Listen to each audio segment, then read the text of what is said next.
Land, jobs और natural resources, जो पहाड़, हमारी नदियाँ आप लूट के जा रही हैं, उनको प्रोटेक्शन के लिए कॉन्स्टिट्यूशनल प्रोटेक्शन दीजिए। लेकिन तब तक जब तक वो देते, आप तो लद्दाख को दे रहे हो, सिमिलर पैटर्न पे जम्मू कश्मीर यूटी को भी वो प्रोटेक्शन मिलनी चाहिए। और जिन लोगों के साथ आपने वादा किया था, daily major, need based, SPO, home guard, anganwadi worker, ASHA worker, CIC operator, मुख्तलिफ किस्म के लोग, रेवरे जंगलात, कि आप लोगों के साथ इंसाफ होगा, आपको पक्का किया जाएगा। 11 साल के बाद आप फिर आ रहे हो, उनके बारे में क्या पॉलिसी आपने तो पैकेज दिया।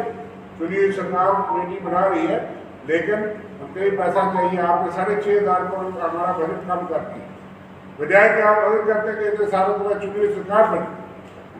और रेलवे के प्रोजेक्ट जो पुंछ में था, राहुल गांधी की जोड़ी में आए 13,608 करोड़ का रेलवे प्रोजेक्ट बना। आज 11 साल के बाद वो कहीं नजर नहीं आ रहा। बनी उसौली से भद्रवाह स्टार्ट तक रेलवे प्रोजेक्ट वो नहीं आ रहा। आपने कश्मीर में कुछ प्रोजेक्ट सेंक्शन किया, अच्छा किया रेलवे के, लेकिन जम्मू सूबा जिसने आपसे बहुत उम्मीदें की थी, उनके लिए क्या है? आपने रिफ्यूजियों के जो पाकिस्तान रिफ्यूजियों से आए थे, उनके लिए कहा था असेंबली सीटें 8 होंगी। आप सबको 30-30 लाख जो हमने पैकेज भेजा था, कांग्रेस और एनसीए, भला साहब हम सब लोग उसमें शामिल थे, वो पैकेज कहाँ गया? क्यों नहीं रिफ्यूजीज के लिए पैकेज? अनएम्प्लॉयड यूथ के लिए आपका क्या पैकेज है? कश्मीरी पंडित की रिहेबिलिटेशन और उनके पैकेज मनमोहन सिंह ने जो किया था, उससे आगे आपने क्या किया? अभी भी 108 घर टीन शेड में भल्ला साहब में गए थे कि वो दुआ हो गए, टीन के अंदर वो सारे फैब्रिकेटर वो लोग रह रहे हैं। 11 साल में आप 108 फैमिली के लिए यहाँ जेक्सी की तरह फ्लैट नहीं बना सके? क्या किया वो बताना चाहिए। ठीक है, वो आ रहे हैं, उनका स्वागत है, लेकिन ये वो सवाल हैं। और आज बॉर्डर के लोगों के लिए वर्कर्स, अब तो जो बॉर्डर टाउन है वहाँ पे गोले पड़े, जम्मू में भी पड़े, लेकिन आप कम्युनिटी वर्कर्स, इंडिविजुअल वर्कर्स, आपको पाकिस्तान की नजरिए के मुताबिक वर्कर सेक्शन करने चाहिए। मेरे नौशहरा में 14 फैमिली, एक बिल्कुल एक्सट्रीम बॉर्डर पे 6 फैमिली माइनॉरिटी, वहाँ एक भी वर्कर नहीं। पिक एंड चूज पे वर्कर बने, जो वर्कर बने उनका ऑडिट हो। कहीं एक बच्चा जो है वो वर्कर को सफाई और बिजली के कारण मर गया, क्यों? कि वहाँ आपने छाट नहीं डाला। किस किस्म के वर्कर बने? उनका पूरा सोशल ऑडिट हो कि जो वर्कर काम के लायक नहीं, जिनमें बरसात में पानी भरा है, आपने वॉशरूम नहीं बनाया अंदर, अगर 4 दिन गोलाबारी चलती रहेगी तो एक तो लोगों की जो डिमांड थी कि मैसिव लेवल पे फाइनेंशियल पैकेज के साथ साथ रिक्रूटमेंट पैकेज भी कीजिए बॉर्डर एरिया को, और जहाँ वर्कर्स बनाए वो बनाए, और 5 मरले के प्लाट जो है बॉर्डर एरिया के लिए, उनके लिए वो घोषणा करे। कल लोगों को इंतजार है कि बॉर्डर के लोगों के लिए जो इस जंग से हमने सीखा, कोई स्पेशल प्रधानमंत्री पैकेज जम्मू कश्मीर के बॉर्डर एरिया के लिए, इन चीज़ों से डील करने के लिए अनाउंस होगा हमारा दायित्व। पहली बात तो ये है कि इस ट्रेन का उद्घाटन मीडिया के माध्यम से पता चलता है कि इनपुट्स के इंटेलिजेंस इनपुट्स उस वक्त नहीं हुआ, लेकिन एडवांस इनपुट्स होने के बावजूद जम्मू कश्मीर का कोई कोना नहीं है यहाँ पे इंटेलिजेंस के बावजूद ये पता हो यहाँ लोग जमा होते हैं, यहाँ सैलानी आते हैं, यहाँ पर्यटक आ रहे हैं, 2000 लोग डेली वहाँ जाते थे। तो एक बड़ा अहम सवाल है कि वहाँ इतना बड़ा सिक्योरिटी लैप्स क्यों हुआ? एक भी सुरक्षा कर्मी वहाँ के लिए नहीं थे।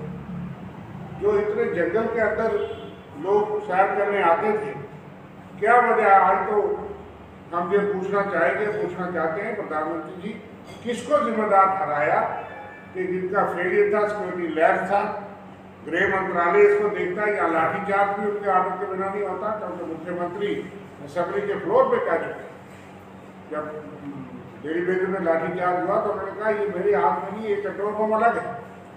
तो उसके बावजूद वहाँ क्यों सुरक्षा नहीं थी? और इतना बड़ा कांड करने में पाकिस्तान और उसके आतंकवादी कामयाब हुए। दूसरा सवाल कि जो 18 महीने से वो आतंकवादी, जैसे भला साहब ने पूछा, 3 हत्याकांड वो गगनदीप से लेकर के 3 हत्याकांड पहले कर चुके थे, ये चौथा जो साड़ियाँ उन्होंने किया दर्दनाक, वो कामयाब हुए। आज उनके खिलाफ क्या कार्रवाई? वो एलिमिनेट हो गए, वो पकड़े गए, या क्या कार्रवाई हो रही है? आप तो कहते हो परिंदा पार नहीं मार सकता। ये बहुत अहम सवाल है और किस पे जिम्मेवारी आयद करोगे, कौन जिम्मेवारी लेगा? आप पार्लियामेंट से भाग रहे हो, आपने स्पेशल सेशन नहीं बुला रहे। सारी ओपोजिशन का लीडर है राहुल गांधी, सिर्फ कांग्रेस के ही नहीं, ओपोजिशन तमाम कल भी सारा पार्टियों ने लिख के दिया। आप अधिवेशन नहीं बुला रहे, ऑल पार्टी मीटिंग को चेयर नहीं कर रहे। जो सवाल हैं देश के साथ, सारे लोग, सारी ओपोजिशन, सारी पार्टी, सारी हर धर्म का आदमी खड़ा रहा। जम्मू कश्मीर के लोगों ने, पुंछ के लोगों ने, जैसे उन्होंने कहा, सबसे ज़्यादा पीड़ा सहन की, शहीद हुए, बच्चे शहीद हुए, उनके घर टूटे, तमाम बॉर्डर के लोग। किसी ने नहीं कहा, उन्होंने मोदी सरकार को, सेना को, देश को, इनको कहा कि जहाँ तक जाना चाहिए हम शहीद हो गए, हमें नुकसान होगा, हमारे नियत थे, फौजी है बॉर्डर पे सिविलियन, उनको टारगेट किया पाकिस्तान ने, लेकिन किसी ने नहीं कहा कि आप पीछे हटेंगे। लेकिन क्या वजूहत हुई कि आपने इसी इशारे पे ट्रंप के टेलीफोन पे जो है वो, यहाँ हमने मैसेज पढ़ा, मेयर बल्ला साहब थापा जी के घर से आ रहे थे, शहीद थापा के घर से, और ट्वीट आ गए। ये सवाल के जवाब देश मांगता है और आपको आज युद्ध विराम आपने कर दिया, उसके बाद तो देना चाहिए।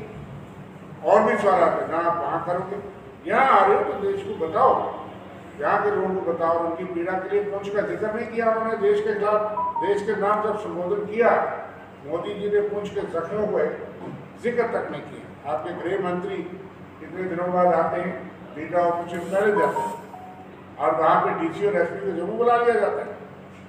आप लोगों के लिए वो आ रहे हैं, ये तमाम सवाल। और दूसरी बात, जिस तरह से मैंने कही कि जम्मू कश्मीर लद्दाख एक स्टेट जिसको तोड़ के आपने दो ड्यूटी बनाई, जो कानून लद्दाख के लिए, करगिल के लिए अच्छा है, वो जम्मू के लिए क्यों बुरा है? बीजेपी जवाब दे, क्यों नहीं हमारे बच्चों के लिए आरक्षण होगा? हमारी तो मांग है कि फुल स्टेट रूल वापस करिए और लैंड, जॉब्स और नेचुरल रिसोर्सेज, जो पहाड़, हमारी नदियाँ आप लूट के जा रही हैं, उनको प्रोटेक्शन के लिए कॉन्स्टिट्यूशनल प्रोटेक्शन दीजिए। लेकिन तब तक, जब तक वो देते, आप तो लद्दाख को दे रहे हो, सिमिलर पैटर्न पे जम्मू कश्मीर ड्यूटी को भी वो प्रोटेक्शन मिलनी चाहिए। और जिन लोगों के साथ आपने वादा किया था, daily major, need based, SPO, home guard, anganwadi workers, ASHA workers, CIC operators, मुख्तलिफ किस्म के लोग, रेलवे जंगलात, कि आप लोगों के साथ इंसाफ होगा, आपको पक्का किया जाएगा। 11 साल के बाद आप फिर आ रहे हो, उनके बारे में क्या पॉलिसी आपने को पैकेज दिया? चुनिए, सरकार कमेटी बना रही है, प्रधानमंत्री जी यहाँ पे आ रहे हैं उद्घाटन के सिलसिले में, लेकिन हमें लगता है कि ये प्रताप सिंह जी का सपना स्वर्गीय श्रीमती इंदिरा गांधी जी ने पूरा करने के लिए उसका फाउंडेशन स्टोन यहाँ पर रखा था। हम स्वर्गीय इंदिरा गांधी को श्रद्धांजलि अर्पित करते हुए कि वाकई वो विजनरी लीडर थे कि कश्मीर से कन्याकुमारी तक ट्रेन के ज़रिए लोगों को जोड़ा जाए, जो जिसकी शुरुआत थी, जो कल एक अंतिम चरण में यहाँ पे पहुँचा है। और हमें लगता है कि इस दौरे से हमारे लोगों की भी काफ़ी उम्मीदें उनसे बंधी हैं कि ये दौरा सिर्फ उद्घाटन तक सीमित यहाँ पे नहीं, जो जम्मू कश्मीर के हालात यहाँ पे बने हैं, हमें उम्मीद है कि उस हालात के सिलसिले में कोई अच्छी घोषणा वो यहाँ पे कर पाएँ और यहाँ के हालात के माध्यम से जो पुंछ या वार लाइक पोजीशन में जो हमारे लोगों के नुकसान पुंछ जैसे इलाके में हुआ, चाहिए तो ये था कि वहाँ पे भी थोड़ा सा टच वो दे पाते कि वहाँ के लोगों को जो नुकसान हुआ उनका कॉन्फिडेंस बिल्डिंग मीडिया का एक पार्ट यहाँ पे बनता। और आज भी कई लोग जो हैं वो छत के अंदर नहीं है क्योंकि मकान उनके काफ़ी गिर गए, तबाह हो गए। फौरी तौर पे इन जो पैकेज है उसमें विलंबता यहाँ पे हुई। हमारी यही मांग है कि इसके साथ पूरा पैकेज फौरी तौर पे घोषणा करें और ख़ास तौर पर कि जो पिछले दिनों भी इनकी पहले उद्घाटन था या किसी कारणवश डाला गया और उसके बाद पहलगाम की वारदात होगी, 50 दिन के बाद ये आ रहे हैं। हमें सवाल तो बनता है कि वो प्रधानमंत्री जी, आपने तो यहाँ पे कई योजनाएं यहाँ पे बनाई, नोटबंदी और रियासत के टुकड़े किए कि यहाँ पे परिंदा भी पार नहीं मारेगा, लेकिन 50 दिन हो गए पहलगाम के आतंकवादियों का पता नहीं कहाँ पे वो चलेगा। ये जानना हमारे हक यहाँ पे बनता है कि जम्मू कश्मीर में स्थिति दोबारा यहाँ पे हो पाए। और आप स्टेट रूल कब देने के लिए यहाँ पे जा रहे हैं? बार बार कई दौरे यहाँ पे लगे, हमेशा कहते रहे कि very soon eight appropriate time. और रियासत के हालात के माध्यम से हमें रियासत का दर्जा यहाँ पे चाहिए, हमें लिप सर्विस नहीं चाहिए। और आप लोग तो जनसभा को संबोधित करने के लिए मुलाजमों को जबरदस्ती बुला रहे हैं। वो आम कार्यकर्ताओं की रैली नहीं होगी, प्रधानमंत्री या कोई भी लोग आए, लेकिन आप कहीं से भी पता करो, पूरी जम्मू शहर से 7 बजे सब गाड़ियों का बंदोबस्त, जम्मू शहर से वीडियो हो, दूसरे वर्कर हो, सबको जबरदस्ती धकेलने का, लंच का, कोई प्रधानमंत्री भाषण करेंगे। ये आपके जरिए संदेश जाए कि कार्यकर्ता वहाँ पे नहीं है सुनने के लिए, क्योंकि जम्मू कश्मीर में जख्म हम लोगों को मिले हैं रियासत का दर्जा तोड़ने के बाद। और 2 यूटी में फ़र्क क्यों है? एक यूटी में 80% रिजर्वेशन जॉब वहाँ के लोगों को मिलती है और जम्मू में 29 विधायक MLA भाजपा के चुने हैं। ये लगता है कि भाजपा की लोकल लीडरशिप फेल हो गई, इसलिए हम प्रधानमंत्री से बात करते हैं कि हमें वो कम से कम वो दर्जा, रियासत का दर्जा वापस मिले। आप कितनी दिखते हैं यहाँ पे, उसका जिक्र शर्मा साहब बाकी भी करेंगे, चाहे वो डेली वेजेस हो, उनका रेट लद्दाख में क्या और यहाँ पे क्या मिल रहे हैं। हमारे लोग आज भी दर ठोकरे यहाँ पे खा रहे हैं। तो मैं कहूँगा शर्मा साहब से बाकी लोकल मुद्दे जो हैं जो रिलेटेड है वो उससे बात करें। देखिए, बल्ला साहब ने बताया कि प्रधानमंत्री आएंगे और जो समस्याएं और लोगों की